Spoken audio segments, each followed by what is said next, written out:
यमुना तीरा वनचारी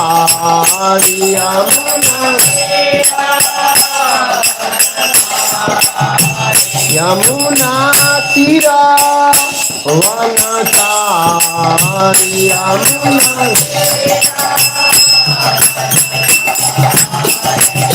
राधा माधव कुंज बिहारी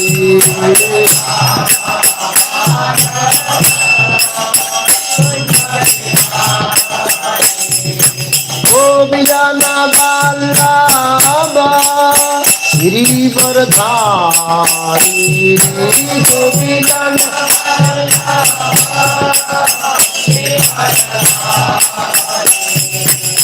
गोविंद वल्लभ गिरिवरधारी गोविंद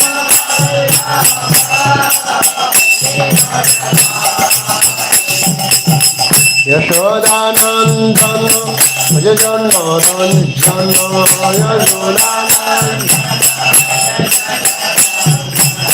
यशोदानंदन भजन रंजन यशोदानंदन यशोदानंदन भजन रंजन यशोदानंदन यमुना तीरा वनचारी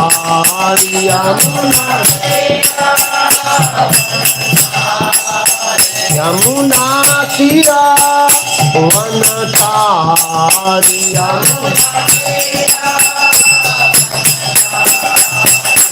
राधा माधव कुंज बिहारी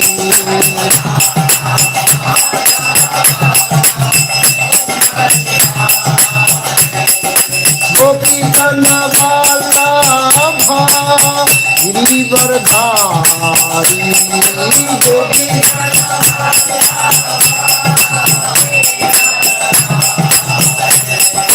गोपीजन वल्लभ गिरिवरधारी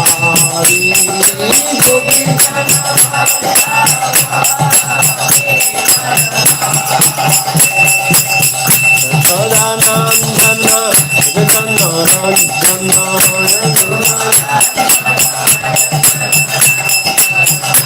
यशोदानंदन भजन रंजन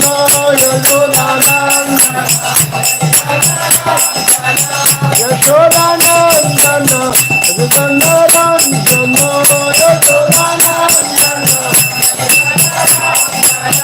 यमुना तीरा वनचारी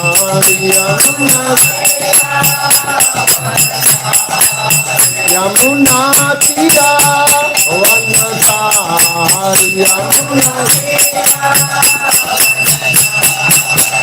जय राधा माधव कुंज बिहारी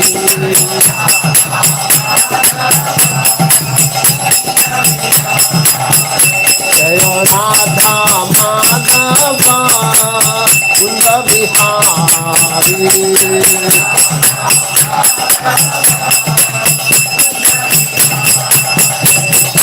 गोपीजन वल्लभ गिरिवरधारी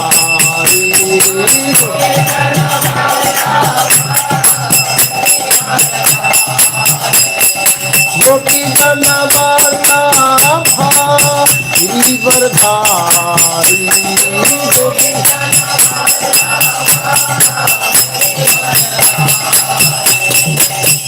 यशोदानंदन भजन रंजन यशोदानंदन भजन रंजन यशोदानंदन भजन रंजन यमुना तीरा वनचारी यमुना तीरा वनचारी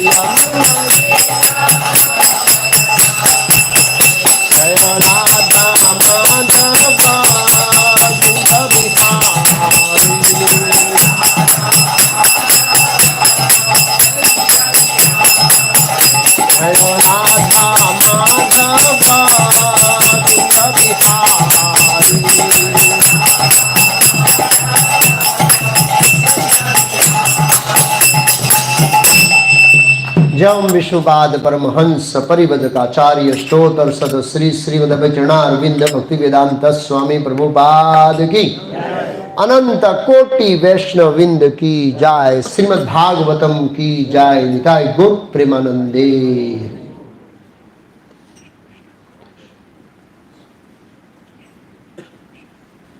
ओम नमो भगवते वासुदेवाय।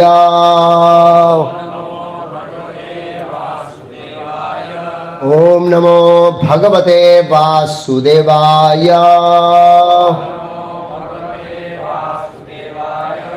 ओम नमो भगवते वासुदेवाय।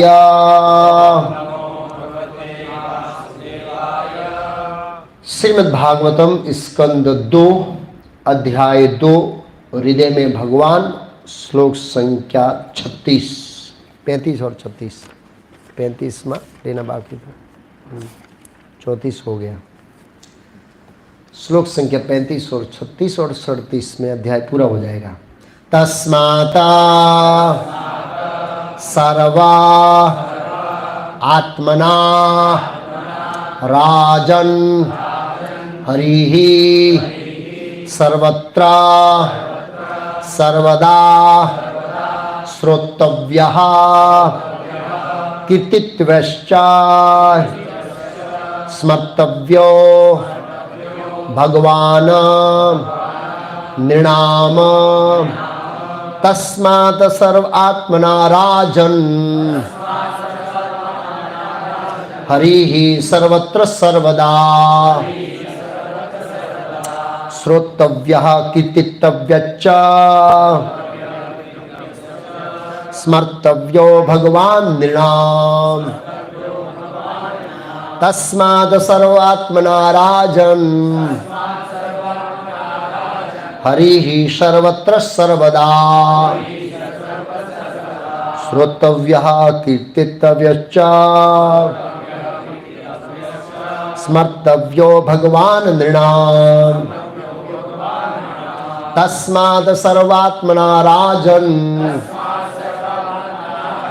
हरिः सर्वत्र सर्वदा श्रोतव्यः कीर्तितव्यश्च स्मर्तव्यो भगवान् नृणाम।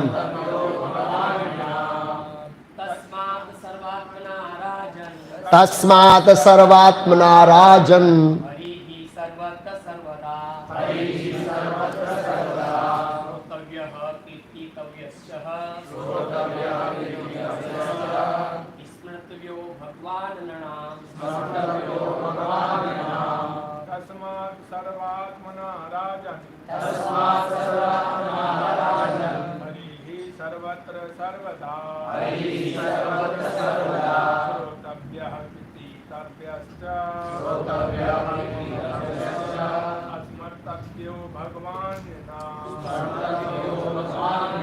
माताएं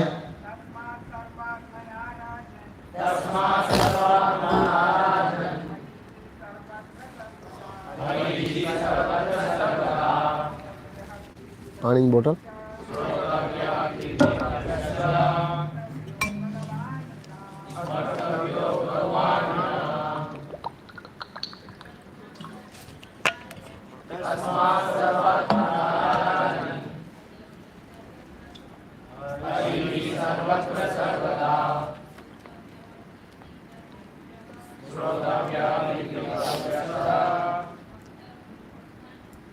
स्मर्तव्यो भगवान। शब्दार्थ अनुवाद और तात्पर्य शिला वैचरणारविंद भक्ति वेदांत स्वामी प्रभुपाद इस्कॉन संस्थापक आचार्य द्वारा।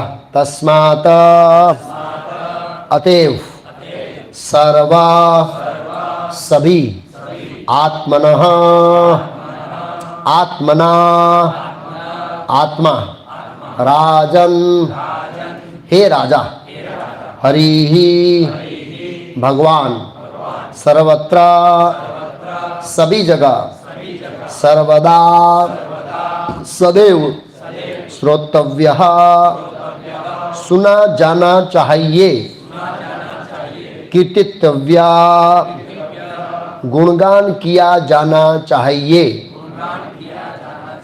च भी स्मर्तव्यः, स्मरण किया जाना चाहिए। भगवान, भगवान नृणाम, मनुष्यों द्वारा। अनुवाद मेरे पीछे दोहराइए।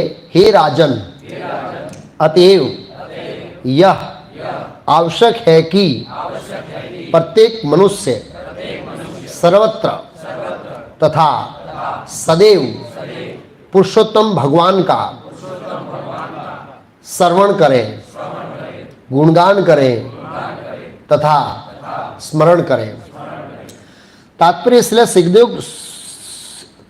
श्रील सुखदेव गोस्वामी इस श्लोक को तस्मात् अर्थात अतएव शब्द से प्रारंभ करते हैं, क्योंकि वे पिछले श्लोकों में बता चुके हैं कि भक्ति योग की उत्कृष्ट विधि के अतिरिक्त मोक्ष का अन्य कोई शुभ उपाय नहीं है। भक्तों द्वारा विभिन्न विधियों यथा श्रवण, कीर्तन, स्मरण, पाद सेवन, अर्चन, वंदन, दास्य, सख्य, आत्मनिवेदन से भक्ति योग का अभ्यास किया जाता है। ये 9 प्रामाणिक विधियां हैं। निष्ठावान भक्त इनमें से सभी या कुछ केवल एक विधि द्वारा वांछित फल प्राप्त कर सकता है, किंतु इन 9 विधियों में से पहली विधि अर्थात श्रवण भक्ति योग में सबसे अधिक महत्वपूर्ण है। पर्याप्त तथा समुचित विधि से श्रवण किए बिना अन्य विधि मीन्स श्रवण, कीर्तन, स्मरण, पाद सेवन, सख्य, आत्म, ये अन्य विधियों के अभ्यास में कोई प्रगति नहीं हो पाती है। केवल श्रवण के लिए तो समुच्चा वैदिक वार्ड में भरा पड़ा है, जिसे व्यासदेव जैसे भगवान के सत्यवेश अवतार ने संकलित किया था। चूंकि यह सुनिश्चित हो चुका है कि भगवान प्रत्येक वस्तु के परमात्मा है, अतः उनका श्रवण तथा कीर्तन सर्वत्र एवं सदैव होना चाहिए। यह मनुष्य का विशिष्ट कर्तव्य है। जब मनुष्य सर्वव्यापी भगवान के विषय में सुनना बंद कर देता है तो वह मानव निर्मित यंत्रों द्वारा प्रचारित कूड़ा करकट सुनने का अभ्यास बन जाता है। कोई यंत्र बुरा नहीं है, कोई यंत्र बुरा नहीं है, मतलब मोबाइल बुरा नहीं है। प्रभुपा जी कहना चाहते, बताऊंगा कैसे बुरा नहीं, क्योंकि यंत्र से मनुष्य भगवान के विषय में सुन सकता है, किंतु प्रच्छन्न कार्यों के लिए प्रयुक्त होने से यंत्र मानव सभ्यता के स्तर में त्वरित ह्रास ला रहा है। यहां पर कहा गया है कि मनुष्य के लिए सुनना अनिवार्य है, क्योंकि भगवत गीता, श्रीमद् भागवत से ग्रंथ इसी उद्देश्य से लिखे गए हैं। मनुष्यों के अतिरिक्त अन्य कोई सजीव प्राणी ऐसे वैदिक ग्रंथों का श्रवण नहीं कर सकता। यदि मानव समाज वैदिक साहित्य का श्रवण करे तो वह उन अपवित्र व्यक्तियों द्वारा उच्चारित अपवित्र शब्द ध्वनि को नहीं सुन पाएगा जो पूरे समाज को स्तर को गिराने वाले हैं। श्रवण की पुष्टि कीर्तन द्वारा होती है। जो व्यक्ति उचित स्रोत से सुनता है वह सर्वव्यापी भगवान के विषय में आश्वस्त हो जाता है, तब वह भगवान का गुणगान करने के लिए प्रोत्साहित होता है। सभी बड़े बड़े आचार्यों ने यथा रामानुचार्य, मध्वाचार्य, श्री चैतन्य महाप्रभु, शिला सरस्वती ठाकुर ने या कि अन्य देशों विदेशों में मोहम्मद, ईसा, अन्यों ने कीर्तन द्वारा सदैव और सर्वत्र भगवान का यशोगान किया है। चूंकि भगवान सर्वव्यापी है, अतएव सर्वत्र तथा सदैव गुणगान करना अनिवार्य है। भगवान का गुणगान करने में देश तथा काल का बंधन नहीं होना चाहिए। यही सनातन धर्म और भागवत धर्म कहलाता है। सनातन धर्म का अर्थ है शाश्वत धर्म, सदैव तथा सर्वत्र। भागवत का अर्थ है भगवान संबंधी। भगवान सारे देश काल के स्वामी है, अतएव भगवान के पवित्र नाम का विश्व भर में श्रवण कीर्तन स्मरण होना चाहिए। ऐसा करने से पूरे विश्व के लोगों के द्वारा उत्सुकतावश प्रतीक्षित व इच्छित शांति तथा वैभव का प्रादुर्भाव होगा। च शब्द भक्ति योग की अन्य विधियों को सम्मिलित करता है, जैसा कि ऊपर वर्णित है। ओम अज्ञान तिमिरांधस्य ज्ञानांजन शलाकया चक्षुरुन्मीलितं येन तस्मै श्री गुरुवे नमः। नमः ओम विष्णुपादाय कृष्ण विष्णाय भूतले श्रीमते भक्ति वेदांत स्वामी इति नामिने। नमस्ते सारस्वती देवे गौरवाणी प्रचारिणे निर्विशेष शून्यवादी पाश्चात्य देशतानि रे। श्री कृष्ण चैतन्य प्रभु नित्यानंद श्री अद्वैत गदाधर श्रीवास आदि गौर भक्त वृंद। हरे कृष्णा कृष्ण कृष्ण हरे हरे, हरे राम राम राम हरे हरे। तो आज का प्रवचन का विषय है परीक्षित महाराज के प्रश्न का सीधा उत्तर। परीक्षित महाराज के प्रश्न का और ये श्लोक सुखदेव गोस्वामी में दूसरी बार सेम रिपीट किया है। पहले अध्याय का 5वां श्लोक है ये सेम, और दूसरी बार सेम रिपीट किया है। क्यों, हम समझेंगे। तो हम जानते हैं कि भागवतम प्रथम स्कंद, अभी ये जो चल रहा है ये द्वितीय स्कंद है, दूसरा स्कंद। प्रथम स्कंद के अंतिम में जब अन्न जल का त्याग करके परीक्षित महाराज बैठ गए, तो भगवान श्री कृष्ण की प्रेरणा से सुखदेव गोस्वामी वहां पर प्रकट हुए, और उन्होंने, परीक्षित महाराज ने अपने आप को समर्पित किया सुखदेव गोस्वामी को, और सुखदेव गोस्वामी को मरणासन मनुष्य के सर्वोच्च लक्ष्य के बारे में प्रश्न किया। मरणासन, मरणासन किसको कहते हैं वो जानना है पहले। तो मरणासन 2 प्रकार के मनुष्यों को कहते हैं। एक है जिसकी मृत्यु निकट है, उसको भी मरणासन कहते हैं। एक है जिसकी मृत्यु कभी भी आ सकती है, मतलब वार्निंग दिए बिना आ सकती है, सडनली।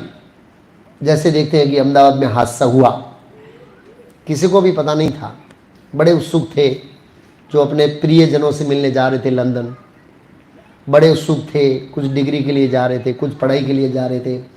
और आजकल लोग ऐसे वीडियो बताएंगे इनका सपना अधूरा रह गया, इनका सपना अधूरा है। वो घर वाले बोलते हैं ना कि हमारे ये कहेंगे, तो ये मरणासन, ये मृत्यु लोक है, खास करके भारतवर्ष। भारतवर्ष में ही ऐसी मृत्यु होती है 14 लोकों में, और जगह में नहीं होती है। नीचे के लोकों में काल का प्रभाव नहीं है, आपको पता, घड़ी नहीं है। अतल, सुतल, तलातल, महातल, रसातल में घड़ी नहीं है, सीधी मृत्यु आती है। टाइम नहीं है, क्यों? सूर्य ही नहीं है सर। सूर्य तो भूमंडल के ऊपर घूमता है, पाताल लोक में थोड़ी जाता है। पाताल तो एक बखोला है, ये जैसे ये है, इसके अंदर बखोला गिरा दो, बस उस बखोले में कुछ नहीं है, पता ही नहीं क्या चल रहा है बाहर। हाँ, ऐसा है। तो और जो भारतवर्ष के सिवाय और जम्बूद्वीप के 8 वर्ष और सप्तद्वीप, पुष्कर इत्यादि सप्तद्वीप में हर व्यक्ति की 10,000 साल की आयु है, उससे पहले नहीं मरेगा। नो, फिक्स है। ब्रह्मा जी के लोक में ऐसा नहीं होता। आपने नहीं देखा ब्रह्मा जी कभी भी मर गए, ऐसा नहीं होता। 100 साल फिक्स है।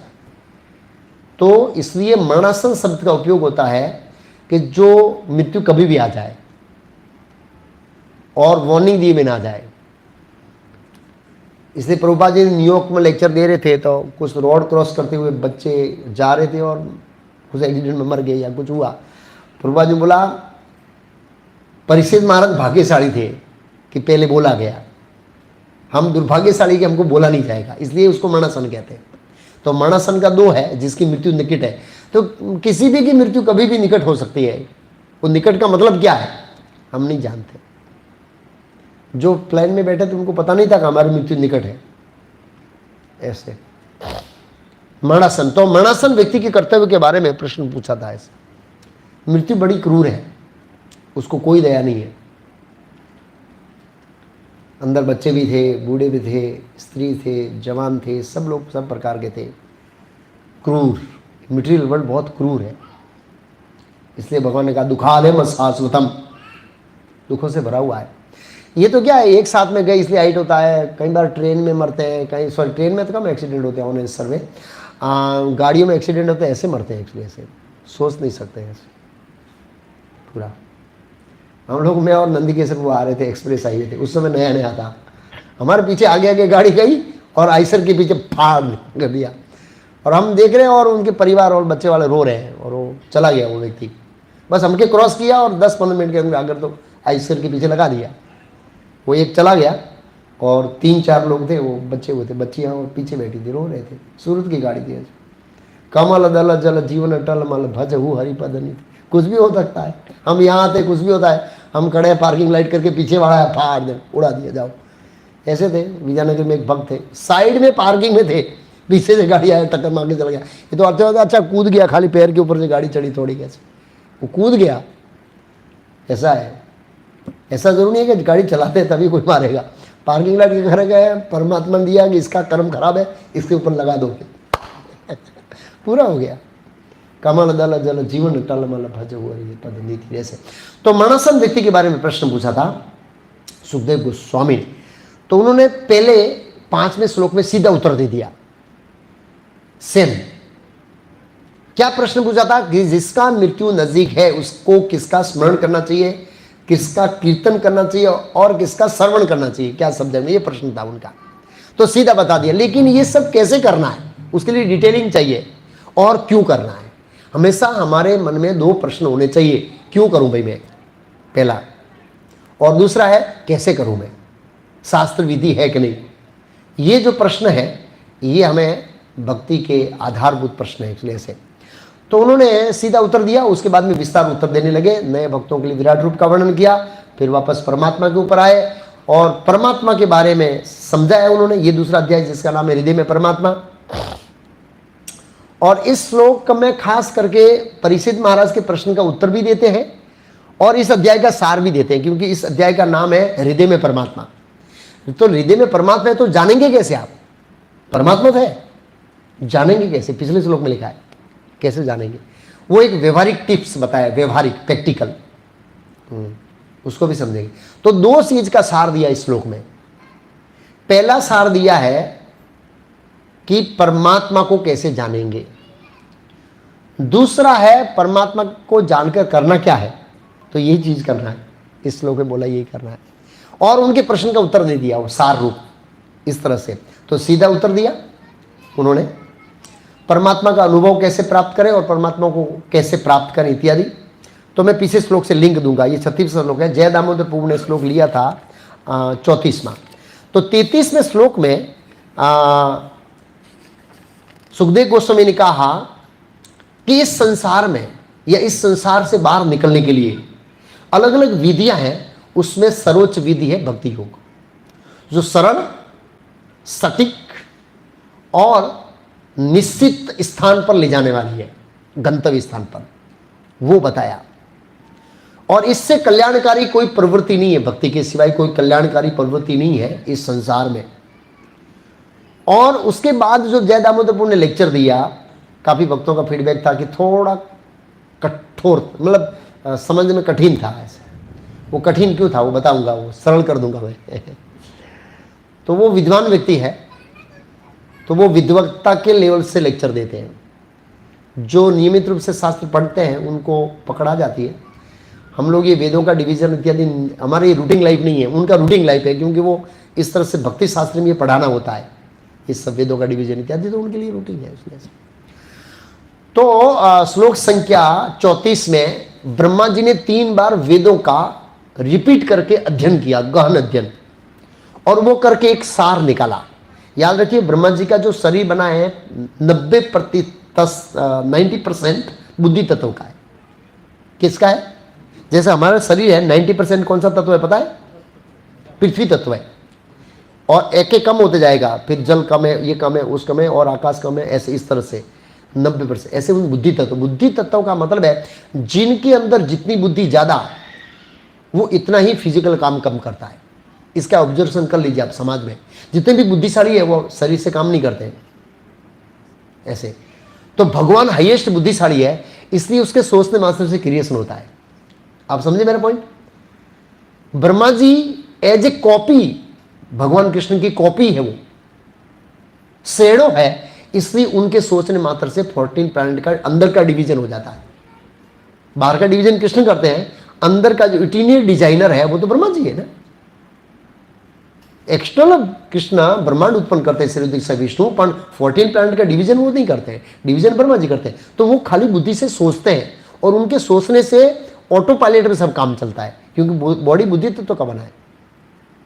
पहले समाज में लोग बुद्धि कम लगाते थे, इसलिए जाने में समय लगता था। आजकल लोगों ने फ्लाइट बनाई है, लेकिन उसका फायदा भी गैर फायदा भी है उसका फायदा भी बहुत, गैर फायदा भी बहुत है। तो बौद्धिक दृष्टिकोण से ऐसे करेंगे तो ऐसा होता है, लेकिन स्पिरिचुअली कोई बुद्धि लगाता है तो उसका गैर फायदा नहीं होता है, फायदा ही फायदा होता है। एनीवे जो भी है, तो शास्त्रों का सार। तो जय दामोदर ने ये लेक्चर पूरा उसके ऊपर दिया कि हम समझते हैं, कई बार आप खास करके गायत्री परिवार वाले वेद पब्लिश करते हैं, और 2-3 चौखंड वाला, और मुझे क्या लगता है गीता प्रेस वाले भी करते होंगे शायद, लेता नहीं है कोई। ऐसी 4 पुस्तक है बस, 4 वेद। वो वेद पूर्ण नहीं है भाई, वो तो कुछ बचे कुचे हाफ पॉइंट में से 0.5% वो श्लोक है। तो जय दामोदर प्रभु ने लेक्चर ये दिया कि जब हम वेद की बात करते हैं तो हमने सोचा है ब्रह्मा जी ने 4 चौपड़ी पढ़ लिया, नो। तो वो वेद का पूरा डिवीजन बताया मैंने। ओवरव्यू कोर्स के जो शास्त्र वाला विषय उसके अंतिम में उसका पूरा डिस्क्रिप्शन दिया है। वेदों के अंदर बहुत डिवीजन है, बहुत डिवीजन है, बहुत डिवीजन है, बहुत डिवीजन है। खरबों खरबों श्लोक है, क्योंकि एक को समझने के लिए दूसरा बताया, उसको समझने के लिए तीसरा, उसको समझने के लिए चौथा, उसको समझने के लिए पांचवा, उसका छठा, ऐसे इंटरलिंक दिया है। भाई आपको वेद को समझना है तो सेकंड ये समझना पड़ेगा, इसके बिना वेद को नहीं समझ देंगे। सप्लीमेंट कमेंट्री आती है तो एक के बाद एक के बाद एक के बाद एक के बाद एक बाद। भागवतम लिखा है वेद इतिहास सारम सारम सारम समृद्धम, 3 बार सार निकाला। एक बार दूध उबाला, 10 लीटर दूध उबाला एक बार, तो कितना हो गया? 5 लीटर हो गया। दूसरी बार उबाला 2.5 लीटर हो गया। तीसरी बार उबाला तो आधा लीटर पेड़ा ही रहा खाली। तो ये भागवतम पेड़ा है क्या है? ये पेड़ा है। आप 5 गिलास दूध पी सकते हैं लेकिन 5 किलो पेड़ा नहीं खा सकते इंडाइजेशन हो जाएगा। तो कहने का मतलब है जय दामोदर प्रभु ये कहना चाहते थे वेदों का डिवीजन कि आप ऐसे मत समझिए कि वेद कोई मामूली पुस्तक है, बहुत विशाल नॉलेज है वेदों के अंदर।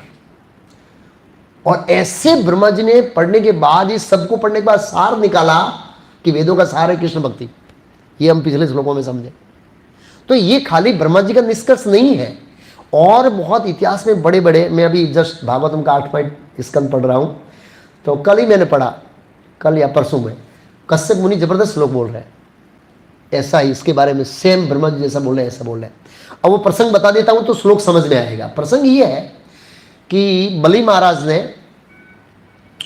महाराज मतलब शुक्राचार्य के आशीर्वाद से बलि महाराज ने स्वर्ग पर आक्रमण किया और स्वर्ग पर अपना आधिपत्य जमा दिया, और वृहस्पति के मार्गदर्शन से देवताओं को बोला आप अदृश्य रूप में चले जाइए कहीं पर।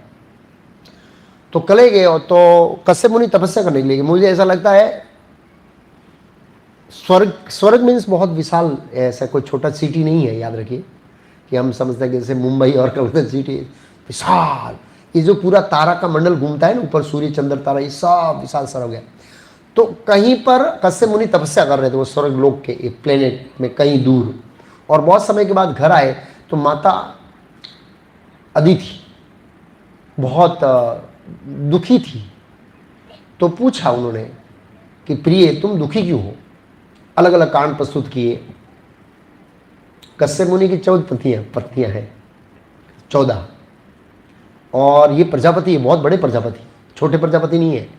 जितने भी जलचर, थलचर, खेचर, जलचर, ये सब प्राणियों के पिता है। 6ठे स्कंद में आता है। कभी डाइवर्सन दूंगा कौन कौन सी योनि कहाँ से आई है।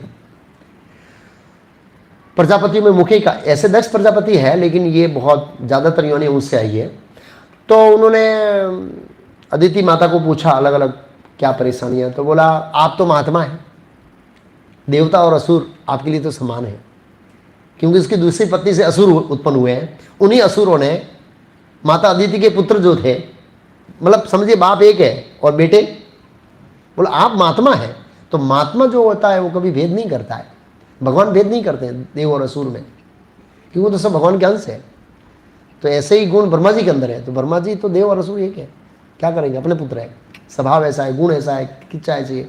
कश्यप मुनि बहुत बड़े महात्मा थे, लेकिन हमारे पुत्रों का राज्य चला गया है, तो उसको वापस लाने के लिए कुछ कीजिए। तो एक बाप होने के नाते सीधा इंटरफेयर नहीं कर सकते, बच्चा खाली कर दे, चाह इनको दे दे, ऐसे नहीं कर सकते। आप समझे?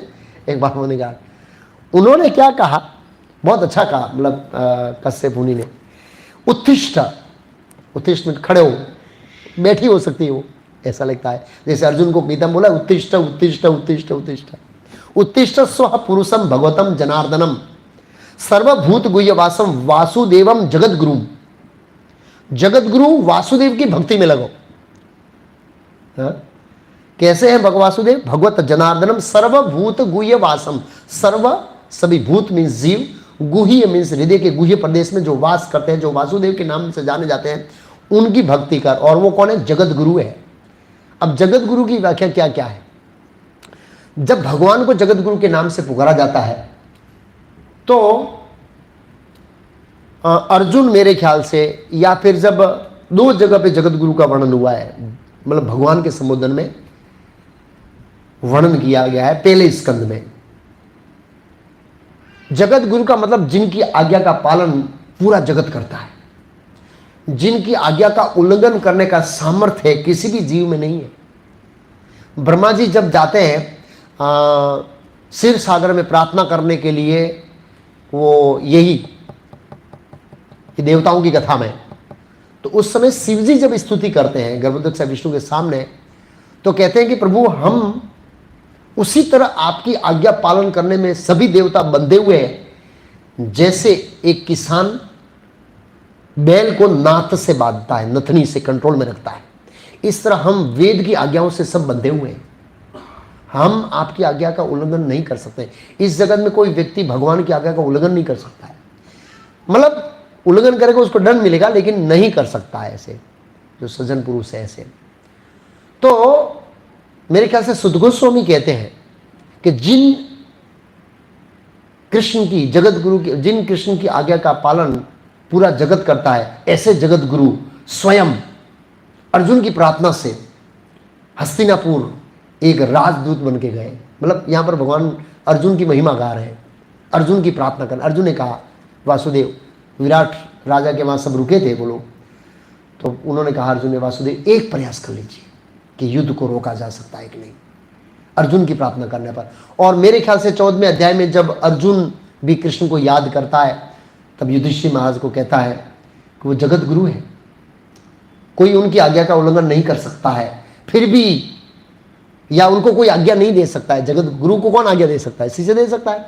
तो ये होता है जगत गुरु का मतलब जिसको कोई आज्ञा नहीं दे सकता है। ऐसे जगत गुरु मेरी आज्ञा से हस्तिनापुर गए और उन्होंने मेरे बिहाफ में युद्ध का समाधान करने का प्रयास किया। तो इसलिए कहते हैं वासुदेवम जगत गुरु। ये बात आज नहीं बोल रहे हैं लोग, बोलते हैं वासुदेव तो अभी प्रकट हुए। भाई ये बात तो कश्यप मुनि करोड़ों साल पहले बोल रहे हैं, करोड़ों साल पहले बोल रहे हैं भागवत में। जगत गुरु, उनकी भक्ति में लग जाओ। आगर श्लोक बोलते हैं और महत्वपूर्ण उससे भी ज्यादा। दूसरा श्लोक, स विधायसिते कामान हरि दीन अनुकंपन अमोघ भगवत भक्तिर न इत्रेति मतिर ममहा। बहुत महत्वपूर्ण है। यहां कृष्ण को कहा है दीन अनुकंपन। मैं आगे समझाऊंगा दीन अनुकंपन का मतलब क्या होता है। जो दीनों पर अत्यंत दयालु है। दीन का मतलब क्या है? हम जिसके पास पैसा नहीं है, जिसके पास सुरक्षा नहीं है, जिसके पास कोई रखवाली करने वाला नहीं है, उसको दीन समझते हैं। नहीं, जिनके ऊपर भगवान की कृपा नहीं है, जिनके ऊपर भगवान के भक्तों की कृपा नहीं है, वो इस संसार में दीन है। उसका कोई नहीं इस दुनिया में। जिसके पास कुछ नहीं है उसके ऊपर तो भगवान का हाथ है भाई, 1000 हाथ वाला बैठा है, उसको कुछ नहीं कर सकता है। भगवान चाहे तो बचा सकते हैं। वो लोग बहुत फेमस हो गए, वो जो बच गया वो लेकिन वो भक्ति नहीं करेगा तो कोई मतलब नहीं है। भगवान ने उसको चांस दिया है अजामिल की तरह। अजामिल की जो बुक है अपनी 6ठे स्कंद, सेकंड सांझ इंग्लिश में, हिंदी में दूसरा अवसर, नहीं मृत्यु की पराजय, लेकिन उसके रियल तो यही उसका टाइटल है, सेकंड चांस, दूसरा मौका। अजामिल को दूसरा मौका दिया गया, उसकी आयु पूरी हो गई, तो वो भगवान ने उस जीव को सेकंड चांस दिया। लेकिन जब तक हम ज्ञान में नहीं होते तो सेकंड चांस को समझेंगे नहीं। एक बार अंकलेश्वर में मैं था और हर बुधवार को लेक्चर देते थे उस समय। तो केदारनाथ में जब शिव जी ने थोड़ा तांडव किया था, तांडव इसलिए किया था कि लोग वहाँ पर बियर, मांस मच्छी, इंडा खाते थे, वो मंदिर के पास में ही सब। शिव जी ने बोला यार गंदे कचरे क्यों कर रहे, फूंक मारा, सब साफ कर दिया। तो पेपर में फोटो आया 50 साल पहले और शिव जी की फूंक मारने के बाद का एक सेम दृश्य है। 50 साल पहले वहाँ एक भी दुकान नहीं थी, एक भी बियर की दुकान नहीं थी, एक होटल नहीं थी, और शिव जी को फूंक मारने के बाद वहाँ पर ऐसा ही साफ हो गया कचरा पूरा। तो कभी कभी ऐसे करते हैं शिव जी। तो एक व्यक्ति था, वो एक रूम में, होटल के रूम में रुका था, ग्राउंड फ्लोर में होटल थी वहाँ, तो मल्टीपर्पज़ नहीं, ग्राउंड फ्लोर। तो रूम में ऊपर से पानी आ रहा, तो दरवाजा इधर था, पानी आया पानी आया पानी आया, तो पानी यहाँ तक आया, तो वो टेबल पर चढ़ गया, टेबल पर चढ़ गया, उस छत पे से डर गया, अब पानी आ रहा है आ रहा है आ रहा है, यहाँ पर आया यहाँ पर आया बस, और तब तक पीछे दीवार फूट गई तो पानी निकल गया। बोला मैंने मृत्यु को अपनी आंख से देखा। तो उसको शमशान वैराग्य उत्पन्न हुआ 1 महीने के लिए। 1 महीने तक सत्संग में आया, ध्यान से सुना आगे बैठ के, 1 महीने के बाद गायब हो। तो जब भगवान इस तरह से हमको बचाते हैं तो ये शमशान वैराग्य टिकाने के लिए क्या है पता है? नित्यम भागवतम सेवया, ये हमको टिकाएगा, हमारा शमशान वैराग्य। या सेकंड चांस दिया है भगवान ने, हमें दूसरा मौका दिया है, तो उस मौके का हम क्या उठाएंगे? लाभ उठाएंगे। भाई अब इस मौके का तो लाभ ही उठाना है, नहीं तो हम इसका लाभ नहीं उठाएंगे। तो कहते हैं दीन अनुकंपन, दीन मीन्स जिसके ऊपर भगवान की कृपा नहीं है, ऐसे। तो दीनों पर दयालु, ऐसे दीनों पर जो भगवान की शरण लेते, ऐसे दयालु भगवान तुम्हारी इच्छाओं को पूरा करे। कामान, कामान का है और हरि का है, क्योंकि अमोघ भगवत भक्ति, उनकी भक्ति अमोघ है। अमोघ शब्द का प्रयोग किया है इसमें। अमोघ का मतलब जब नाश नहीं होती, कभी विफल नहीं होती है। अमोघ का मतलब बहुत सारा बताया है। अमोघ लीलिया, महाराज अमोघ लीला ऐसे। तो अच्युत है भगवत भक्ति न एत्रेति मतिर ममा। कश्यप मुनि कहते हैं, ये श्लोक कश्यप मुनि बोलते हैं। दो माता अदिति को अमोघ भगवत भक्ति, ऐसी भगवत भक्ति न इतरेति, इतरेति मीन्स इतर, एति मीन्स ऊपर, मतिर्मम, इससे ऊपर इस विश्व में कोई मार्ग नहीं है भगवान को प्रसन्न करने का। ये भगवत भक्ति ही मार्ग है। तो ऐसा नहीं है ब्रह्मा जी का निष्कर्ष है कि सुखदेव गोस्वामी का निष्कर्ष है, बड़े बड़े कश्यप मुनि। ये कश्यप मुनि कोई सामान्य व्यक्ति नहीं है। यहाँ पर फोटो रखता है, छल यति विकर्ण में बलि अद्भुत वामन पद न कनीर जनित जन पावन केशव धीत वामन रूप। ये कश्यप मुनि बैठे हैं वहां पर, ऑल्टर में बैठे हैं। इधर माता बैठी वो अदिति है, पीछे जो दाढ़ी वाले हैं जो हाथ पकड़ा है वो कश्यप मुनि है। यस, जितने वसुदेव और देवकी, वो पिछले, वो वसुदेव देवकी है, पिछले जन्म में कश्यप मुनि अदिति थे। वो कश्यप, वो व्यक्ति बोल रहा है, वसुदेव जी बोल रहे हैं, आप समझिए। भगवान के पिता बोल रहे हैं, 3 जन्मों में भगवान का पिता का रोल अदा किया है लीला में। सामान्य व्यक्ति नहीं बोल रहा है। भगवान किसी को रोल अदा करने देते हैं ना, वो सामान्य व्यक्ति को नहीं देते हैं। अपनी दोहरी हाथ में किसी को नहीं देते भाई। वो बड़े समझवादी, भगवान समझ करके देखे भाई, ये कौन मेरा पिता बनेगा, कौन मेरा मित्र बनेगा, कौन मेरा सखा बनेगा, ऐसे सौंपते हैं भगवान अपनी आयु की कृपा से। तो ऐसे कहते हैं न इतरेति, उससे ऊपर, मतिर मम, ये मेरी समझ है, मेरी शास्त्रों की अभी तक का जो मेरा ज्ञान का एक्सपीरियंस है, कि मेरा मत है कि भगवान की भक्ति के सिवाय भगवान को प्रसन्न करने का, भगवान को प्राप्त करने का, इस संसार से निकलने का कोई मार्ग नहीं। तो इस सब शास्त्रों का सार है कि भक्ति ही मानव समाज के प्राणियों के लिए सर्वोच्च धर्म है। और वो भी नहीं बोले, यमराज बोलते एतावाने लोकेन अस्मि पुंसा धर्म पर स्मृत भक्ति योगो भगवती तन नाम गृणादि भी, यमराज भी बोल रहे हैं, 12 महाजन बोल रहे हैं। फिर भी लोग कहाँ से ध्यान ले आते हैं, कहाँ से कुंडली जागृत ले आते हैं, कहाँ से क्या बोलते हैं बिंदु का ध्यान ले आते हैं, क्या क्या ले आते हैं।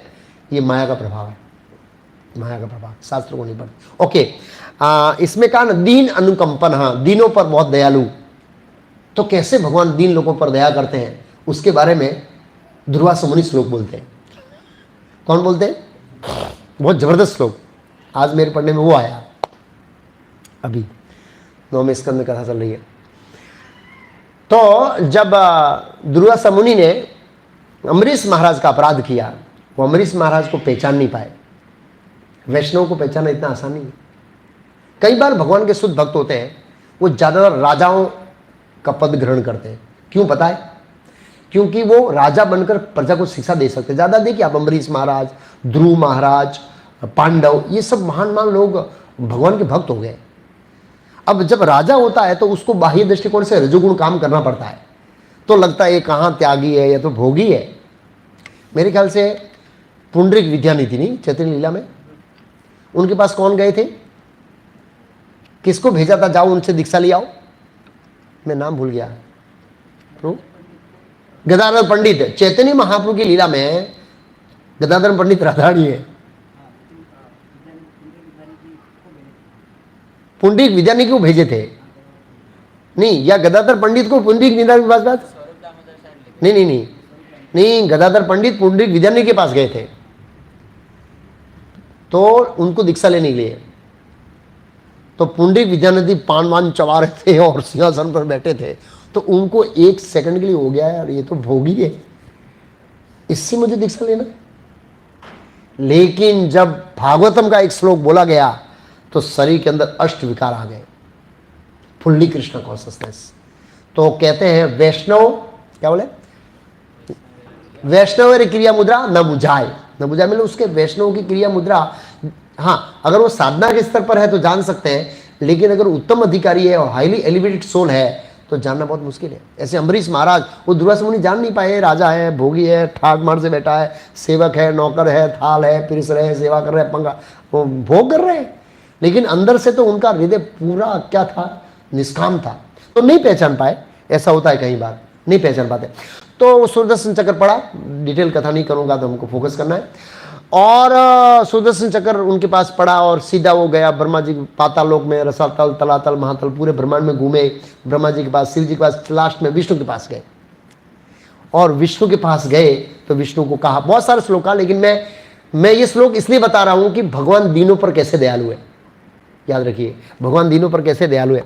अजानता में परम अनुभावम, अज्ञान के अंदर मेरे अनुभव नहीं होने के कारण, कृतम, हाँ, यथाम भक्त प्रियाणाम, आपके प्रिय भक्त का मैंने अपराध किया है। विधेन तस्यापिसितम विधात मुच्यते यन्नाम उदिते नारकोपी, आप मेरी रक्षा करिए। बोला कैसे कर सकता हूं?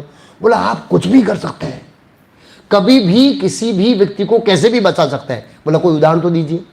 तो कहते मुच्यते यन्नाम उदिते नरकोपी, जो व्यक्ति नरक में जाने के लिए लायक है और यमदूत ने उसको पकड़ लिया है, आप उसके हृदय में बैठकर यन नाम उदिते, नाम को उजागर करेंगे, वो व्यक्ति नारायण बोलेगा और बच जाएगा। आप इस तरह से बचाते हैं, तो मुझे नहीं बचा सकते।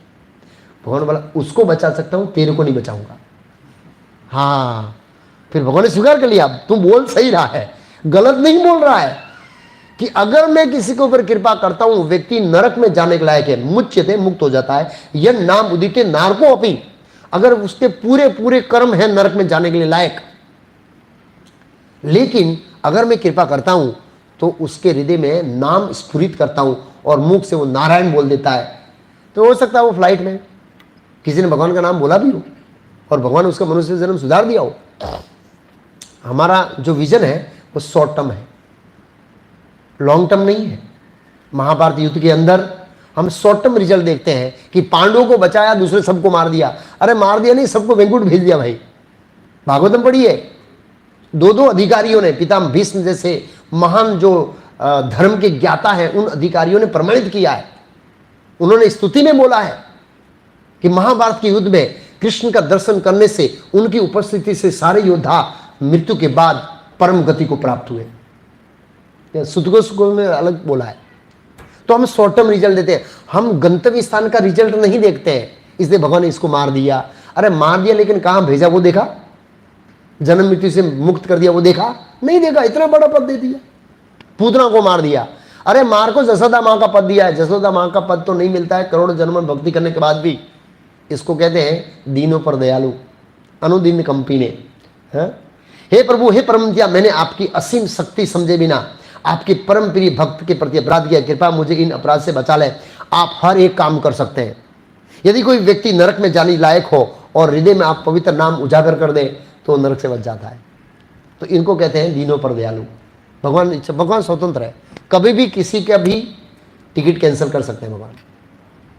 तुम नरक में मत जाओ, किसी को भी बचा सकते हैं भगवान, किसी को भी।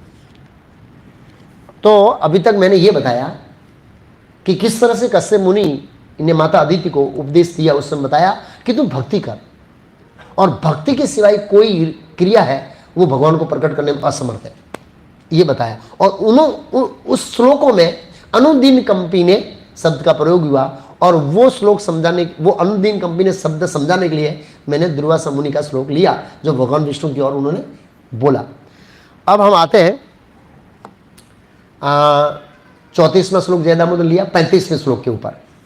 35वें श्लोक में भगवान परमात्मा को देखने के कुछ व्यवहारिक सुझाव दिए, व्यवहारिक, प्रैक्टिकल।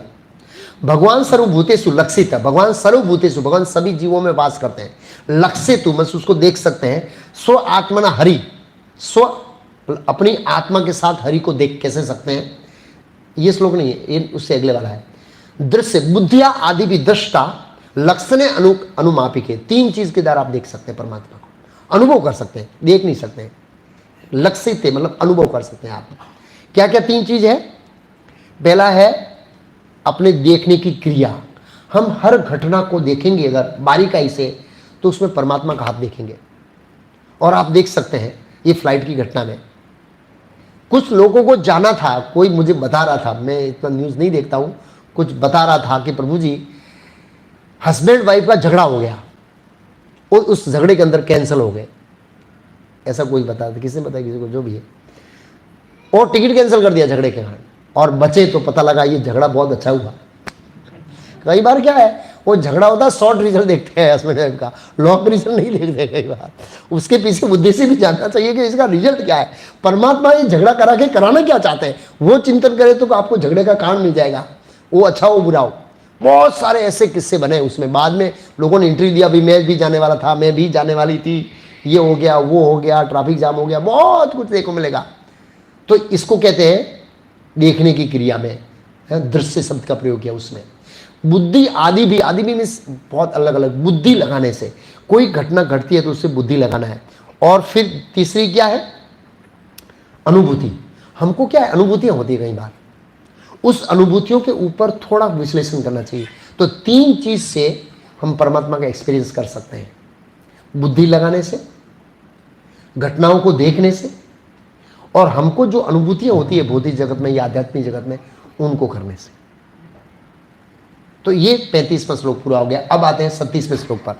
बड़ा महत्वपूर्ण श्लोक है ये परीक्षित महाराज के प्रश्न का सीधा उत्तर, दूसरे अध्याय का सार और परीक्षित महाराज के उत्तर का सार है ये श्लोक। उसमें प्रभुपाद जी ने मरणासन व्यक्ति के कर्तव्य क्या था, प्रश्न पूछा था, मरणासन व्यक्ति को क्या करना चाहिए। तस्मात शब्द का प्रयोग किया है सबसे पहले। किसका प्रयोग किया है, तस्मात। तो तस्मात क्या कहना चाहते हैं, तस्मात जो है वो क्या कहना चाहते हैं। प्रभुपाद जी उस तात्पर्य पिछले श्लोक में लिखे कि सामान्य लोग हैं वो देखना चाहते हैं परमात्मा कहाँ है, किसकी भक्ति करूं। प्रभुपाद जी तात्पर्य समझाया, वो समझ सकते हैं। तो अब हम समझेंगे कि मरणासन व्यक्ति के कर्तव्य में बताया है, तो इसमें 3 चीज करने को बोली है। कितनी चीज करने को बोली है, सॉरी, तस्मात शब्द का, तस्मात का अर्थ क्या है पता है, प्रभुपाद जी तात्पर्य लिखा। श्रील सुखदेव गोस्वामी इस श्लोक में तस्मात अर्थात अतएव शब्द से प्रारंभ करते हैं, क्योंकि पिछले अध्याय में बोल दिया कि भक्ति ही सबसे कल्याणकारी मार्ग है। तस्मात, इसे करना क्या है, तस्मात सर्व आत्मना, सभी के जो आत्माओं के आत्मा है वो कौन है, हरि है। उनका गुणगान सर्वत्र और सर्वदा होना चाहिए। क्या क्या होना चाहिए, श्रोतव्य, प्रभुपाद ट्रांसलेट होना चाहिए। होना चाहिए का मतलब क्या होता है, कंपल्सरी। कीर्तव्य च, कंपल्सरी। और स्मर्तव्य च, सॉरी समर्तव्यो, कंपल्सरी। किसको करना चाहिए, भगवान निर्णाम। भगवान निर्णाम मीन्स मनुष्य द्वारा होना चाहिए। प्रभुपाद श्लोक के तात्पर्य में बहुत लिखा है, 2 बार प्रभुपाद जी ने फोकस किया है, मनुष्यों द्वारा भगवान का गुणगान होना ही चाहिए। मैं तात्पर्य समझाऊंगा, बहुत महत्वपूर्ण है। और उसके बाद एक श्लोक बाकी रह गया, इस अध्याय को पूरा करेंगे हम लोग। प्रभुपाद जी कहते हैं भक्ति, च शब्द का प्रयोग किया इसमें। कहां पर च लिखा है, कीर्तितव्य च का मतलब है नवदा भक्ति। प्रभुपाद ने लिख दिया। यहां पर 3 भक्ति का वर्णन हुआ है। कितना भक्ति का वर्णन हुआ है, कौन सा 3 है बताइए। श्रोतव्य में श्रवण भक्ति, कीर्तव्य में कीर्तन भक्ति, और समर्तव्य में कौन सी भक्ति, स्मरण भक्ति।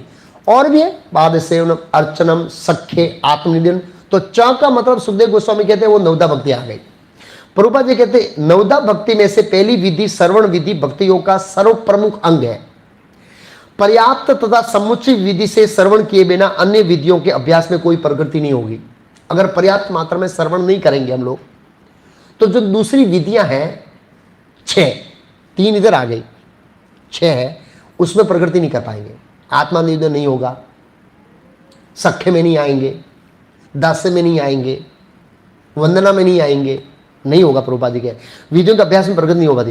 केवल श्रवण के लिए समूचा वैदिक वाड़ में भरा हुआ है। ये वैदिक साहित्य की रचना का उद्देश्य है, पूरा वैदिक संसार भरा हुआ है श्रवण के लिए, जिसे व्यास ने और भगवान के सत्य व सामने संकलन किया है। प्रभुपाद आगे लेके, क्योंकि ये निश्चित हो चुका है कि भगवान परमात्मा सर्व आत्मना, वस्तु के परमात्मा, अतएव श्रवण कीर्तन सर्वतः सदैव होना चाहिए। ये मनुष्य का विशिष्ट कर्तव्य। प्रभुपाद जी ने 2 बार लिखा है, मनुष्य का विशिष्ट कर्तव्य श्रवण करना। अगर हम श्रवण नहीं करेंगे तो क्या होगा, प्रभुपाद जी ने तात्पर्य में लिखा है, इतना सटीक तात्पर्य है। मैंने अब 5 से 6, 7, 8 बार ये तात्पर्य पढ़ा, लेकिन आज एक अलग दृष्टिकोण से समझा आ रहा है। मान लो हम श्रवण करना भगवान के प्रति बंद कर देते, क्या होता है, प्रभुपाद लेकिन जब मनुष्य सर्वव्यापी भगवान के विषय में सुनने बंद कर देता है तो मानव निर्मित यंत्रों द्वारा कूड़ा करकट सुनने में लग जाता है। कूड़ा करकट, मानव निर्मित यंत्र क्या है मोबाइल की बात कर रहे हैं। और मोबाइल से पहले क्या था, रेडियो। रेडियो रेडियो आएगा, रेडियो का पॉइंट आएगा, कैसे लोग सुनते बंद, तो वो सुने अभ्यस्त बन जाता है। अभ्यस्त लोग मोबाइल से कितना सुनते हैं आपको पता है। मोबाइल से पहले क्या था, टीवी सुनते थे लोग, hours and hours, hours and hours. हम जब टीवी नया नया आया था, अब टीवी का थोड़ा वेग चला गया क्योंकि सब कुछ मोबाइल में आ गया है और कहीं भी कुछ भी खोल के देख सकते हैं, सुन सकते हैं न्यूज़ इत्यादि। टीवी नया नया था, लोग ऐसे चिपके रहते थे। हम बुक डिस्कशन करने जाते थे, दरवाजा खटखटे ऐसे, अरे यार ये रस पिबत भागवतम रसामल है, ये रस मालयम चल रहा है भाई, यार आप आगे जाइए। कुछ सीरियल आती है, कुछ ऐसी आती है, लोग ऐसे करते हैं अंदर से। मैं बुक डिस्कशन पद यात्रा में था, मैं 1 साल कंटिन्यूस पद यात्रा में था मैं 96 में विद्यानगर से, उसके बाद विद्यानगर आया वापस। एनीवे, तो प्रभुपाद बोले यंत्र बुरा नहीं है। क्यों? क्योंकि यंत्र से मनुष्य भगवान के विषय में सुन सकता है, लेकिन ज्यादातर प्रभुपाद जी कहते हैं हम भौतिक संसर्ग में होने के बाद यंत्रों का दुरुपयोग करता है मानव। दुरुपयोग एक उदाहरण देता हूं, तो पहले जो रेडियो था, एक्चुअली मैं 2004 में मैं कलेक्शन किया फंड रेजिंग विद्यानगर का पीछे का बिल्डिंग बनाने के लिए, जिसमें अभी राधा गिरधारी विराजमान है। उसमें मैं बहुत दौड़ा 1 साल, और 1 साल में एक मारुति वैन हमने पूरा कर दिया उसका आयु से, पूरा उसके किलोमीटर पूरे कर दिए हमने, इतने चले रियली। अहमदाबाद के अंदर मणिनगर से सैटेलाइट, एक अपॉइंटमेंट 7:30 बजे मणिनगर है एक डोनर की, दूसरी अपॉइंटमेंट है 8 बजे मणिनगर की, आधे घंटे में टच करना है। उसमें ट्रैफिक कम था और हमारे भक्त जयेश गिरधारी प्रभु ड्राइवर थे, हेलीकॉप्टर की तरह गाड़ी चलाते थे, लेकिन टच नहीं करने दिया आज तक, इतना स्मार्ट ड्राइवर थे। बॉम्बे पूना बहुत घूमे हम लोग, बस 1 साल पूरा मैंने ट्रॉली में निकाला कलेक्शन के लिए। एनीवे, तो उस समय क्या हुआ था, मुझे जब वो गाड़ी चलाते तो मैं ईयरफोन से लेक्चर सुनता था। उसी समय भी मेरा यही मोबाइल था सेम वैसा डबला, तो मैं लेक्चर सुनता था। तो मैंने एक लारी थी वो, उस समय वो मोबाइल के वो ईयरफोन सब रखती है, उसकी गाड़ी रुकाई और जस्ट बोलने जा रहा हूँ, उससे पहले सामने वाला लारी में बोला मिर्ची रेडियो चाहिए। बोला भाई ऐसे क्यों बोले, मैं तो लाल कपड़े में, तुम लाल कपड़े मिर्ची रेडियो। बोला लाल कपड़े वाले भी मिर्ची रेडियो ले जाते हैं। एक संप्रदाय का नाम दिया उसने नाम नहीं बोलूंगा, एक संप्रदाय का नाम दिया। बोला मुझे ईयरफोन चाहिए भाई तो इसको कहते हैं दुरुपयोग तो मिर्ची रेडियो एग्जैक्ट पता नहीं उसमें मिर्ची रेडियो क्या था, लेकिन वो कुछ फेमस था। बोला गाना वाना सुनने के लिए कुछ होता है ऐसे, मिर्ची रेडियो तो प्रभुपाद आगे कहते हैं, तो ये प्रभुपाद बोले दुरुपयोग होता है तो समझ का पतन होता है। हम देखते हैं ये मानव निर्मित यंत्रों को सुनने से हमारी कॉन्शसनेस डाउन होती है। प्रभुपाद लिखते हैं ज्यादातर ये टीवी के सीन, ये फिल्मों के सीन देखने से हमारे अंदर अलग अलग विकार, अलग अलग वृत्तियां, अलग अलग चोरी करने की, अलग अलग ठग करने की वृत्तियां डेवलप होती है। सब इसी समाज का पतन होता है। हम देखते हैं यदि मानव समाज में वैदिक साहित्य का श्रवण करे तो वो उन अपवित्र व्यक्तियों द्वारा उच्चारित अपवित्र शब्द ध्वनि को नहीं सुन पाएगा जो पूरे समाज को इस तरह गिराने लगे। अगर हम लोग भगवान के संदेश को सुनेंगे ना, तो ये अपवित्र जो चीजें हैं जो सुनने के लिए बनाई गई है, पूरा यूट्यूब बड़ा है, मिर्ची रेडियो बड़ा है, रेडियो बड़ा है, फिल्मी गाने पर है, ये सुनने का हमारे पास समय नहीं मिलेगा। कई बार कई भक्त होते बोलता प्रभु जी 7 दिन से कुछ मीडिया खोला ही नहीं है, इतना सेवा है, इतना सेवा है, मतलब उसका सेवा हो सकता है, वो मतलब खोला ही नहीं है, ये फेसबुक इत्यादि खोलने का समय नहीं मिलता है हमको। तो अच्छी बात है, ऐसी सेवा होनी चाहिए। तो ऑटोमेटिक जब इसका श्रवण करेंगे, हम सेवा में लग जाएंगे या प्रवचन तैयार करना लग जाएंगे, तो फिर इसका समय ही नहीं रहेगा हमारा। ये फायदा है। प्रभुपाद जी कहते हैं यहां पर कहा गया कि मनुष्य को सुनना अनिवार्य है, क्योंकि भगवत गीता भागवत ग्रंथ जैसे इसी उद्देश्य से लिखा गया। प्रभुपाद जी फिर अनिवार्य बोले, कंपलसरी बोले। फिर आगे कहते हैं मनुष्य, क्यों सुनना चाहिए मनुष्यों को? क्योंकि कहते हैं मनुष्यों के अतिरिक्त कोई भी सजीव प्राणी वैदिक ग्रंथों का श्रवण नहीं कर सकता है। मनुष्य के सिवाय सजीव प्राणी, मृत की नहीं बताऊं, जितने भी सजीव प्राणी हैं वो वैदिक साहित्य का श्रवण नहीं कर सकता। ये हमें याद रखना चाहिए, इसलिए मनुष्य को सुनना चाहिए। प्रभुपाद जी बोलते आगे, श्रवण की पुष्टि कीर्तन द्वारा होती है। पहले कीर्तन और फिर श्रवण। जो व्यक्ति उचित स्रोत से सुनता है वो उचित स्रोत से बोलता है। आप समझे ना, उचित स्रोत से सुनना, उचित बोलना। वह भगवान के सर्वव्यापी में आश्वस्त होता है। अगर हम लोग प्रमाणिक से सुनते, प्रमाणिक से बोलते हैं ना, तो हम आश्वस्त हो जाएंगे परमात्मा हमारे कहाँ है, हृदय में। इसका एग्जाम्पल नारद मुनि है। नारद मुनि जब पिछले जन्म में दासी के पुत्र में थे तो उन्होंने भागवतों से, जो भगवान के शुद्ध भक्तों से सुना, तो 5 साल की उम्र में उन्होंने अपनी माता जाने के बाद जगह छोड़ दिया और भगवान को प्राप्त करने के लिए निकल पड़े। क्यों? क्योंकि उनको आश्वस्त हो गए कि परमात्मा मेरे हृदय में बैठे हैं, दुनिया की कोई शक्ति मुझे छू नहीं सकती है। जब हम ये आश्वस्त हो जाते हैं कि परमात्मा मेरे साथ है तो हमारा भय चला जाता है। भय इसलिए है कि हमको पता नहीं है सर्वशक्तिशाली परमात्मा हमारे साथ है। ध्रुव महाराज को देखिए, 5 साल की उम्र के अंदर वो तपस्या करने के लिए गए। भगवान पर पूर्ण विश्वास था उनको, अपने गुरु नारद जी पर पूर्ण विश्वास था और परमात्मा का पूरा आश्वस्त था, इसलिए वो चले गए। अभी हम भयभीत है क्योंकि परमात्मा हमारा साथ में होते हुए भी हम नहीं जान पा रहे हैं, जो हमको गाइड करने वाला है, बैठे वाला है, उसको नहीं जान पा रहे।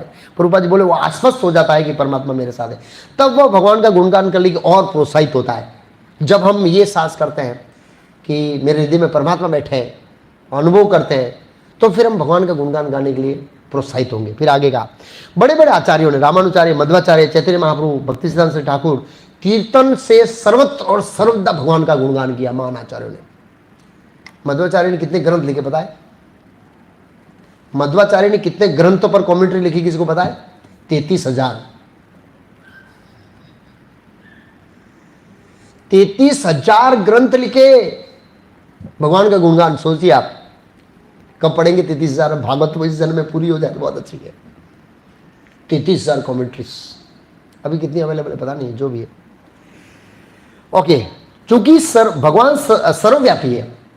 क्यों करना चाहिए भाई? यहां पर जवाब दे रहे हैं, सर्वात्मना, सर्वव्यापी है, अतः सर्वत्र से सदैव उनका गुणगान अनिवार्य है। प्रभुपाद जी बोले सब जगह उनका गुणगान अनिवार्य है। कोई ऐसी जगह नहीं है कि यहाँ आप भगवान का गुणगान नहीं कर सकते, अनिवार्य। प्रभुपाद तात्पर्य में 3 वाले कंपलसरी। भगवान का गुणगान करने में देश काल पात्र का कोई बंधन नहीं है कि आप अमेरिका में कर सकते हैं, इधर कर सकते हैं, उधर कर सकते हैं, नहीं, ऐसा नहीं है ऐसे। अच्छा, अब प्रभुपाद जी तात्पर्य लिखते हैं कि अगर आप भगवान का गुणगान करेंगे तो क्या होगा है? तो इसका प्रैक्टिकल उदाहरण है, भगवान का गुणगान करने से क्या होगा। ऐसा करने से, अगर हम भगवान का गुणगान सुनेंगे और बोलेंगे, भक्तों के समाज की बात कर रहा हूं मैं, जिनको ऊपर से पर्याप्त प्रशिक्षण नहीं मिला है, वो भक्त लोग श्रवण नहीं करते। एक एग्जाम्पल देता हूं। यहां पर अभी प्रभु जी आए थे, हैगिरी प्रभु, तो मैं करजन जा रहा था लेक्चर देने के लिए और उसी गाड़ी में वो प्रभु जी को मैंने छोड़ाया बड़ौदा।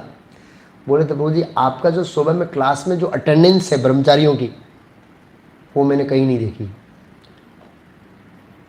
दूसरे मंदिरों में इतना सुनते नहीं, आप जाके भागवत क्लास देखिए, कोई अहमदाबाद बड़े मंदिरों में जाइए, कहीं भी जाइए, जो बड़े मंदिर में होता है संख्या, लेकिन हमारे जैसे छोटे मंदिरों में मॉर्निंग क्लास में इतने लोग नहीं रहते।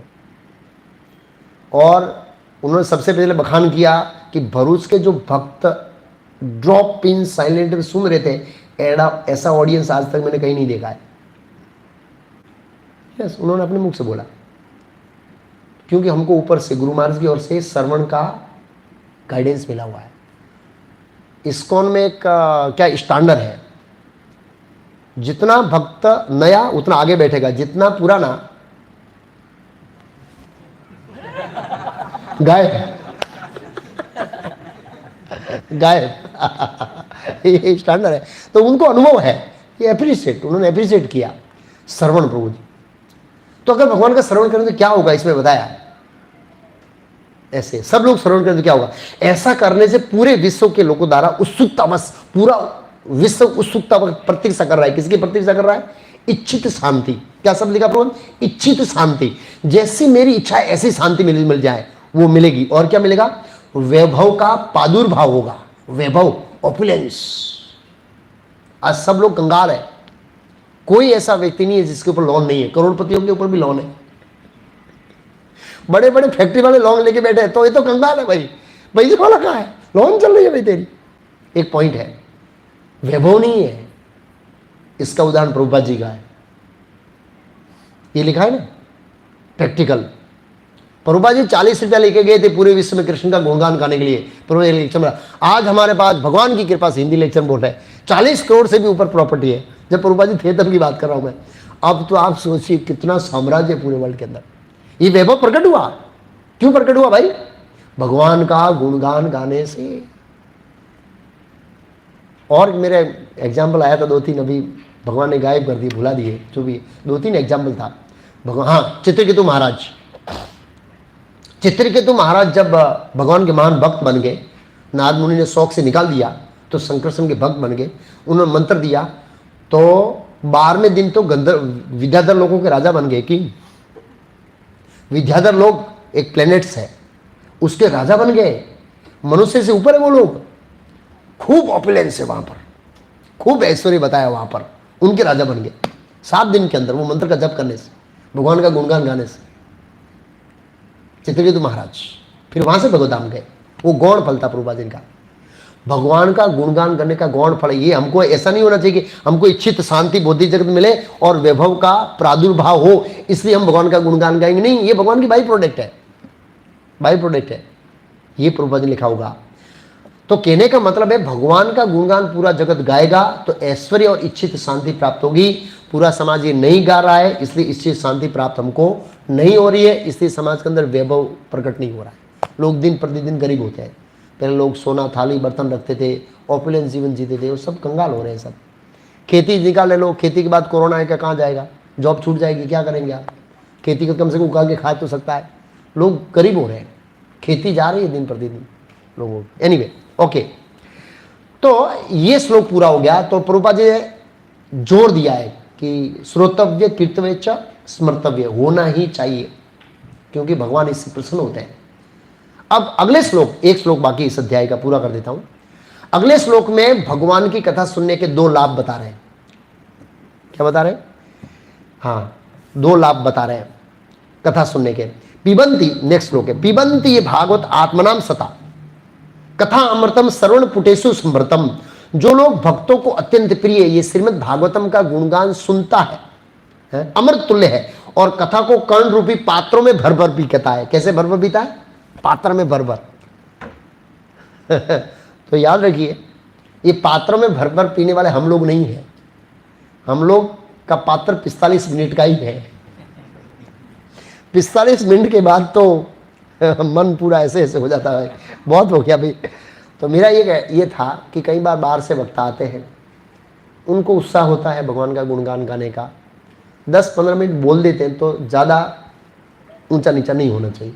कई बार मैं टाइम डेडलाइन देना भूल जाता हूँ, सॉरी, कि प्रभु जी इतने बजे तक ही, और वो ऑडियंस को देखता है और बहुत गंभीरता से सुनता है, तो कोई गंभीरता से सुनता नहीं और सुनता है तो फिर वहाँ को उत्साह, अरे कोई सुनने वाला नहीं है कोई, और हमारा ऑडियंस ऐसा है कि सुनने वाला है सबमिसिवली, शरणागति, तो फिर भक्त चलते रहते हैं। तो बहुत ज़्यादा ऊंचा नीचा नहीं होना चाहिए। कृष्ण के शब्द है, उसको डाइजेस्ट करने का प्रयास करो।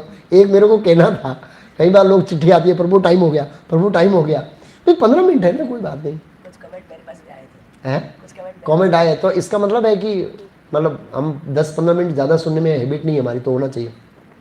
इस्कॉन में परम पूज्य राधानाथ महाराज 5 ही मिनट है, लेकिन टाइम हो गया, पूरा करूँगा। एक पॉइंट बता रहा हूँ, वो जब लेक्चर देने बैठते हैं ना, आंख बंद करके बोलते हैं, बाहर को पता ही नहीं क्या हो रहा है। सुबह का ब्रेकफास्ट शाम को 5 बजे मिलता है। यस, मैंने अपनी आंखों से देखा। मैं कुसुम सरोवर में यात्रा लेके गए, तो कुसुम सरोवर में महाराज का लेक्चर चल रहा था और ब्रेकफास्ट की तैयारी थी, और हम शाम को 5 बजे पहुंचे राधा कुंड पर। तो वहां पर वो ब्रेकफास्ट के टेबल लगा रहे हैं। बोला क्या? बोला महाराज का अभी लेक्चर पूरा हुआ है।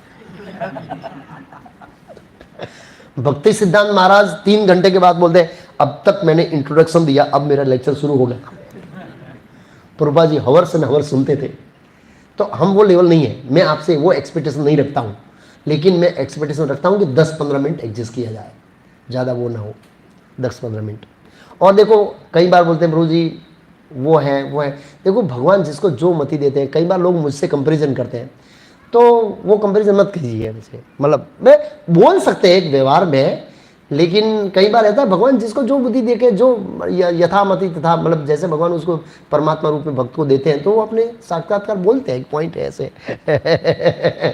ये मेरी शक्ति है, मेरा आवाज़ है, ये सब कृष्ण की है भाई, कभी भी ले सकते हैं, कभी भी मुझे गूंगा कर सकते हैं, तो मेरा लेक्चर भी उनके जैसा हो सकता है इसलिए वो पॉइंट है ऐसे।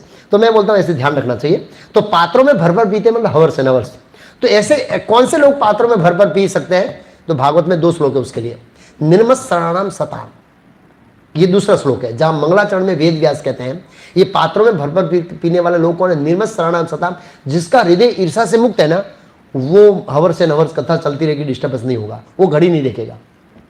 दूसरा, सुखदेव गोस्वामी श्रीमद् भागवतम के 10वें स्कंद के 4थे श्लोक में कहते हैं कैसा व्यक्ति भगवान की कथा का अमृत कंटिन्यूस पी सकता है विदाउट डिस्टर्बेंस हुए, टाइम देश काल पात्र को प्रभावित हुए बिना। तो निवृत्त तरसेत रूपगी मानाद भव औषाद स्रोत मनो अभिरामात कह उत्तम श्लोक गुणानुवानाद पुमान विरजेत बिना पशु जाता।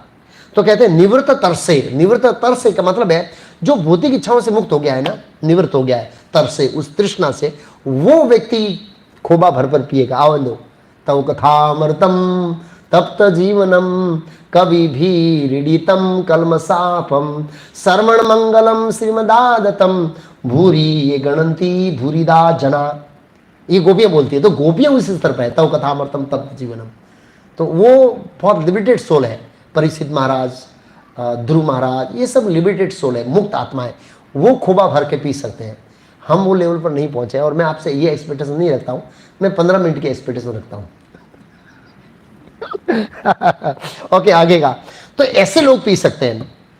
तो जो लोग ऐसे पीते हैं, मतलब भगवान की कथा सुनते हैं, उनको 2 लाभ बताया, मैं लाभ के बारे में बताऊंगा। क्या कहते हैं? पुनंतिते विश्य विदुषी पायम, जो भगवान की कथा सुनते हैं, ये अंतिम श्लोक है इस अध्याय का।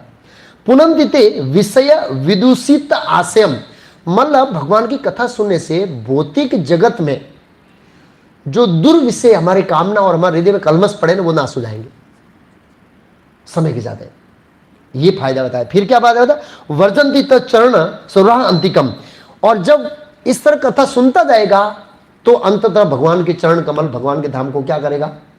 प्राप्त करेगा। ये 2 लाभ बताया है भगवान की कथा को खोबा भर के पीने से पात्रों में तो हमको इसको अभ्यास डालना है। अभ्यास, अभ्यास जरूरी है। धीरे धीरे धीरे धीरे मन को समझाना पड़ेगा इस तरह से कि भाई ये तो सुना हुआ है, लेकिन फिर भी इसमें से कुछ सीखना है आज। इस तरह से अगर बोलेंगे तो धीरे धीरे हो जाएगा। तो यहाँ दूसरा अध्याय पूरा होता है। दूसरे अध्याय का सार दिया है हमको, करना तो यही है अलग अलग दृष्टिकोण से। और तीसरा अध्याय होगा शुद्ध भक्ति में सेवा, हृदय परिवर्तन। अब ये अध्याय कब खुलेगा वो तो अब राधा गिरधारी नक्की करेंगे। मतलब क्या समझे? अब कौन से संडे फिर से यहाँ प्रोग्राम होगा वो तो राधा गिरधारी नक्की करेंगे, आप समझ गए? क्योंकि अभी अगले संडे तो सेवा है रथ यात्रा की, उसके अगले संडे मेरे ख्याल से जन्माष्टमी की सेवाएं शुरू करने की प्लानिंग, कल मीटिंग थी उसके अनुसार हम प्लानिंग कर रहे हैं। तो अगले संडे, जब तक संडे का आपको मैसेज नहीं आए तब तक इंतज़ार कीजिए कब होगा। ऐसे सिटी में प्रोग्राम चलेंगे मंगलवार को ऐसे। ओके, टाइम हो गया है तो हम यहाँ पर पूर्ण करते हैं। तो आज हम क्या समझे? आज हम समझे, मैं सार दे देता हूँ 1 मिनट में। परीक्षित महाराज ने जो प्रश्न किया था किसका स्मरण कीर्तन स्मरण करना चाहिए, इसका सीधा उत्तर दिया है। भगवान हरि का करना चाहिए। और कैसे करना चाहिए? सर्वतर सर्वदा, हमेशा करना चाहिए। जब भी मौका मिले, जब भी समय मिले करना चाहिए। और उसको करने से क्या होगा? पूरे विश्व में शांति और इच्छित वैभव प्रकट होगा। ये दोनों चीज मिलेगी। और जो व्यक्तिगत रूप से हृदय की जो क्या बोलते अनर्थ है वो चले जाएंगे। और हम कहाँ जाएंगे? भगवान के धाम। ये भगवान की कथा सुनने का क्या लाभ बनाया, लाभ बताया। लंबे समय तक सुनने के लिए फायदा होता। हरे कृष्णा। अनाउंसमेंट नहीं है क्योंकि अनाउंसमेंट करने वाले बोला प्रभु आज मैं एक काम में व्यस्त हूँ तो नहीं आ सकता। आरती के लिए तैयार प्रभु? हाँ ठीक, तैयार। तो अभी आरती होगी, मेरे ख्याल से बाहर बिना है, प्रसाद हमारा यहीं पर होगा। हरे कृष्णा। श्रीमद् भागवतम की जय, शिला प्रभुपाद की जय।